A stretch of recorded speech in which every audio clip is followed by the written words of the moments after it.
ये साल था 1520 जब एक विदेशी यात्री डोमिंगो पायस भारत की यात्रा पर आया। जब वो दक्षिण भारत को घूम रहा था तब उसकी नजर पड़ी एक ऐसे शहर पर जिसे देखते ही वो हैरान रह गया। इस शहर की समृद्धि से उसकी आंखें फटी की फटी रह गई। ये वो शहर था जहां बड़े बड़े मंदिर थे, बहुत बड़े बाजार और अच्छी खासी चौड़ी सड़कें थी।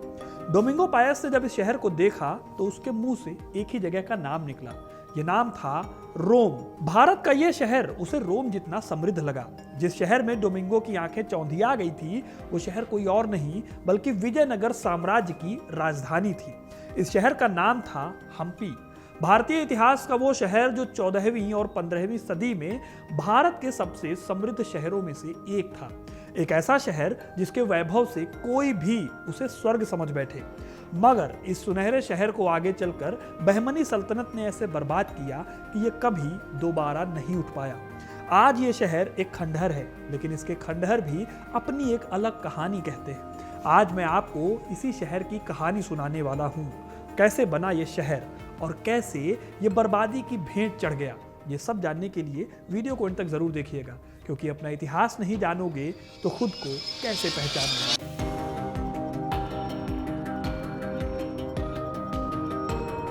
हम्पी का इतिहास किसी महान गाथा से कम नहीं है। इस शहर की कहानी शुरू होती है 14वीं सदी से, जब दक्षिण भारत में हरिहर और बुक्का नाम के दो भाइयों ने मिलकर विजयनगर साम्राज्य की स्थापना की। उन्होंने हम्पी को तब अपने राज्य की राजधानी बनाया था। साल 1336 से लेकर 1565 में अपनी बर्बादी तक हम्पी कई हिंदू राजाओं की राजधानी थी। यह साउथ इंडिया का आखिरी हिंदू एम्पायर का किला था। यह शहर आज के कर्नाटक के ईस्टर्न भाग में तुंगभद्रा नदी के तट पर और आंध्र प्रदेश के साथ राज्य की सीमा के पास मौजूद है। जिस वक्त विजयनगर साम्राज्य की स्थापना हुई थी उस वक्त भारत के उत्तर में मुस्लिम आक्रमण बहुत तेजी से बढ़ते जा रहे थे। खिलजियों के पतन के बाद तुगलकों ने दिल्ली पर कब्जा कर रखा था और उनकी नजर थी साउथ इंडिया पर। ऐसे वक्त में हम्पी एक मजबूत दीवार के रूप में खड़ा हो गया, जिससे निपटना बहुत मुश्किल था। साल 1565 तक ये शहर और पूरा विजयनगर साम्राज्य एक महान हिंदू साम्राज्य के रूप में दक्षिण भारत के नक्शे पर अपनी मौजूदगी दर्ज कराता रहा। हम्पी और इसके आसपास की बस्तियां तुंगभद्रा नदी द्वारा सालों साल बनाई गई घाटियों में मौजूद हैं। यही इन्हें एक अच्छा डिफेंसिव किला बनने में भी मदद करती है। लेकिन हम्पी सिर्फ एक किला भर नहीं था। लगभग 25 से 30 किलोमीटर के एरिया में फैला यह शहर व्यापार और धर्म का भी बहुत बड़ा केंद्र हुआ करता था। इतिहासकार विलियम डेलरिम्पल कहते हैं कि इस शहर को धर्म का केंद्र बनाने में चालुक्य और चोल राजाओं का भी बहुत बड़ा हाथ रहा है, जो कि विजयनगर साम्राज्य की स्थापना से कई सौ साल पहले यहाँ पर मौजूद थे। 5वीं से 8वीं सदी के बीच ये राजा यहाँ राज करते थे। दरअसल पल्लव और चालुक्य राजाओं ने यहाँ पर सबसे पहले मंदिर बनवाए थे। उसके बाद चोल राजाओं ने इन मंदिरों का ध्यान रखा और जब विजयनगर साम्राज्य की स्थापना हुई तो इसके राजाओं ने इन मंदिरों को उनके महानतम रूप में पहुंचा दिया। इन मंदिरों में एक मंदिर है जो कि वास्तुकला के सबसे महान उदाहरणों में से एक है। इसका नाम है विरूपाक्ष मंदिर। ये मंदिर भगवान शिव को समर्पित है। यह मंदिर एक पूजा स्थल के रूप में विजयनगर में मौजूद था। लगभग 1400 साल पुराना यह मंदिर 7वीं सदी में बना था। इस मंदिर में 16वीं सदी तक राजाओं ने अपने अपने हिसाब से निर्माण कराया, जिसने इस मंदिर को और भी भव्य बना दिया। आज अगर आप विरूपाक्ष मंदिर को देखें तो यहाँ 3 गोपुरम यानी मंदिर के प्रवेश द्वार हैं। इसमें सबसे ऊंचा गोपुरम 165 फुट ऊंचा है, जिसे राज गोपुरम कहा जाता है। विरूपाक्ष मंदिर 1400 साल बाद आज भी एक महत्वपूर्ण धार्मिक केंद्र है। यहाँ आज भी हजारों लोग भगवान शिव के प्रति अपनी आस्था दिखाने के लिए आते हैं और गवाह बनते हैं 1400 साल पुरानी हिंदू संस्कृति का।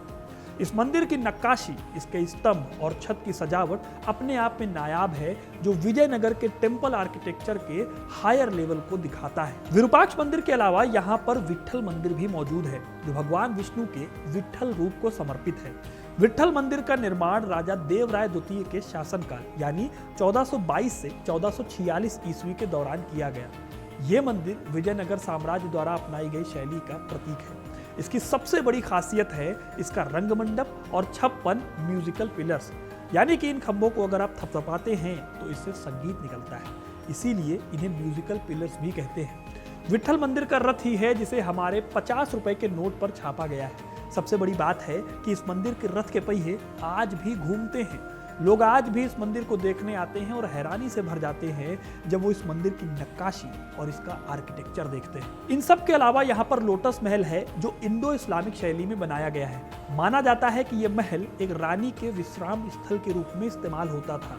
इस महल को देखने पर इसकी छत और इसकी खिड़कियों की बनावट कमल के फूल की तरह दिखती है, इसी कारण इसे लोटस महल कहा जाता है। दोस्तों, रामायण में जहां भगवान राम और हनुमान जी का मिलन हुआ था, उस जगह को कहा जाता है किष्किंधा।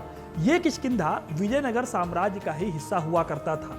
इसीलिए जब यहाँ पर हजारा राम मंदिर को बनवाया गया तो रामायण की कहानियों के शिलालेखों से इस मंदिर को सजाया गया। यहाँ के महलों के दीवारों पर चित्रित युद्ध और विजय के दृश्य साम्राज्य की शक्ति और गौरव को दर्शाते थे। इस अद्वितीय शहर की भव्यता के बारे में पुर्तगाली यात्री डोमिंगो पायस ने भी लिखा, जिसने इसे सपनों का शहर कहा। वो कहता है कि यूरोप का कोई भी शहर हम्पी के सामने कुछ नहीं था। इस तरह पूरे भारत के लिए हम्पी सिर्फ विजयनगर साम्राज्य की राजधानी नहीं थी, बल्कि ये शहर अपने आप में हिंदू धर्म के सबसे इंपॉर्टेंट सेंटर्स में से एक था। और इस रिलीजियस सेंटर को और भी ज्यादा इंपॉर्टेंट बनाता था इसका ट्रेड का बड़ा सेंटर होना। विजय विट्ठल बाजार, जहां कभी व्यापारियों की भारी भीड़ रहती थी, भले ही आज वो जगह खंडहर हो चुकी है, लेकिन कभी ये शहर पूरे साउथ इंडिया की भव्यता का केंद्र होते थे। इस बात की गवाही आज भी इस बाजार के खंडहर देते हैं। हम्पी में हमेशा भीड़भाड़ रहती थी क्योंकि यहाँ के बाजार हमेशा अलग अलग व्यापारियों से भरे होते थे। विजयनगर की राजधानी में रत्नों का व्यापार तो होता ही था, साथ ही साथ मसालों, कपड़ों और घोड़ों को भी खरीदा और बेचा जाता था। निकोलस गियर और कई दूसरे इतिहासकारों का मानना है कि साल 1500 ईस्वी तक हम्पी बीजिंग के बाद दुनिया का दूसरा सबसे बड़ा मध्ययुगीन युग का शहर था, यानी मिडिवल वर्ल्ड का शहर था। शायद भारत का सबसे अमीर शहर भी यही था। इस तरह से आप हम्पी की इंपॉर्टेंस को समझ सकते हैं। डोमिंगो पायस ने इस शहर के बारे में जो भी कहा, जो मैंने आपको बताया, वो कुछ भी गलत नहीं था।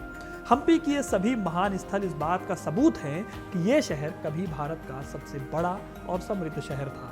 यहाँ की वास्तुकला, नक्काशी और यहाँ की कलाएं हमें बताती है, समझाती हैं कि ये जगह केवल एक धार्मिक और व्यापारिक केंद्र ही नहीं, बल्कि यहाँ के लोग कला, संस्कृति और आर्किटेक्चर के भी बहुत ज्यादा धनी थे। लेकिन दोस्तों, हर महान साम्राज्य की तरह हम्पी को भी पतन का सामना करना पड़ा। विजयनगर के पतन की कहानी शुरू हुई इस साम्राज्य के सबसे महान राजा कृष्णदेवराय की मृत्यु के बाद। असल में हम्पी और इसका विजयनगर साम्राज्य घिरा हुआ था 4 मुस्लिम सल्तनतों से। ये सल्तनतें थी बीजापुर, गोलकुंडा, अहमदनगर, बीदर और बरार। ये सभी पहले बहमनी सल्तनत का हिस्सा थी और कृष्णदेवराय ने इस सल्तनत के टुकड़े कर दिए थे। लेकिन उनकी मौत के बाद ये सभी सल्तनतें विजयनगर के खिलाफ एक हो गई।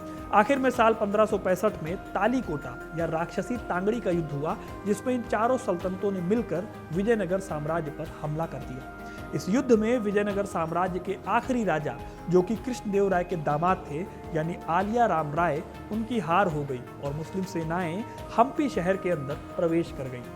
हम्पी के समृद्धि और खजानों को देखकर ये सेनाएं लालच में आ गई और अपनी जीत के बाद कई महीनों तक इस शहर को पूरी तरह लूटा गया। इन सुल्तानों ने अपनी बरसों की हार का बदला लेने के लिए पूरी तरह से इस शहर को बर्बाद कर दिया।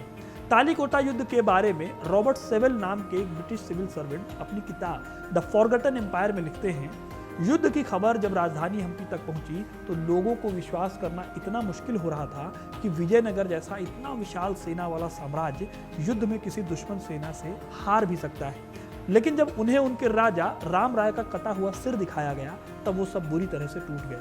इस शहर को सुल्तान की फौजें कई महीनों तक लगातार लूटती रही। यहाँ के मंदिरों और महलों को नष्ट कर दिया गया और इस अद्वितीय नगर का गौरव हमेशा के लिए खंडहर में बदल गया। ये युद्ध कैसे हुआ था, इस पर मैंने डिटेल में वीडियो बनाया है, इसे आप इस लिंक पर क्लिक करके देख सकते हैं। तब तक अगर कहानी में आगे बढ़ें तो इस युद्ध से विजयनगर साम्राज्य को इतना नुकसान हुआ कि वो फिर कभी खड़ा नहीं हो पाया और साल 1646 आते आते पूरी तरह से समाप्त हो गया और इसी के साथ समाप्त हो गया हम्पी शहर। दोस्तों, हम्पी की बर्बादी सिर्फ एक शहर की बर्बादी नहीं है, बल्कि एक पूरी सभ्यता के अंत का प्रतीक है। लेकिन हम्पी की महानता आज भी इसके खंडहरों में जिंदा है। आज ये साइट यूनेस्को द्वारा वर्ल्ड हेरिटेज साइट का हिस्सा है।